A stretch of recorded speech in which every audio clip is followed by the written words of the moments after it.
امانت کی دو قسمیں، امانت مضمونہ، امانت معینہ۔ امانت مضمونہ مطلب یہ ہے آپ پیسے رکھاتے ہیں، ہم یوز کر لیتے، بینک والے کیا کرتے یوز کر لیتے، جب آپ بولیں گے برابر اس ٹائم پہ دے دینا، لیکن شرط یہ تو مثل دے دینا، وہی ایگزیکٹ وہی پیسے جو اب دے رہو نہ بھائی دیکھو دھبا لگا ہوا ہے،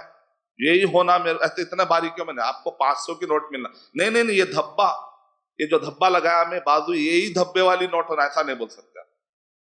امانت مضمونہ میں۔ امانت معینہ میں کیا ہے، یہی ہونا، مجھے موبائل دے رہا ہوں مجھے یہی ہونا، ایسا لگا ہوا رہنا،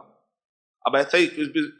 کہیں ٹوٹنا نہ، اس کی حفاظت کرنا، اس کو کہتے ہیں امانت معینہ، اسپیسیفک امانت۔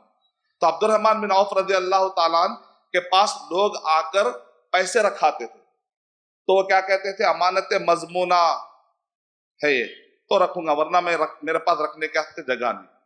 رکھیں گے تو کچھ اس کو کام میں لائیں گے، خالی رکھ کے کیا، تو خالی رکھنے کو پسند نہیں کرتے صحابہ کرام، تو لوگ کہتے ٹھیک ہے آپ تو اتنے بڑے مالدار ہیں، جب ضرورت پڑی ہم کو دے دیں گے، آپ یوز کریے، تو وہ لوگوں کے امانتوں کو محفوظ بھی رکھتے تھے اور ساتھ میں اس کو یوٹیلائز بھی کرتے تھے۔ تو پہلے کلیئرٹی ہو جائے، یا تو بول کر یا تو سمجھ کر یا تو حالات سے رہتا بھائی وہ تو یوز کرے گا ہی، جیسا کئی لوگ بولتے بینک والے تو یوز کریں گے ہی، تو جنرلی یا تو سمجھ میں آ جائے وہ بات، اس کو کہتے ہیں سرکمسٹینشل ایویڈنسز، قرائن سے ایسا پتا چلے کہ روکنے کی کوئی دلیل نہیں ہے تو بھی ایسی امانت کو استعمال کر سکتے ہیں، لیکن شرط یہ ہے کہ جب بھی وہ پوچھے گا سیم آپ واپس لوٹانے کے قابل ہونا چاہیے، تو ایسے وقت پر جائز ہے۔ لیکن اگر آپ کو کہیں سے بھی وہ کہہ دے ہرگز ہاتھ نہیں لگانا،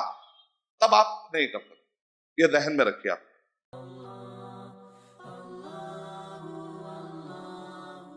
For authentic Islamic information, please log on to www.askislampedia.com.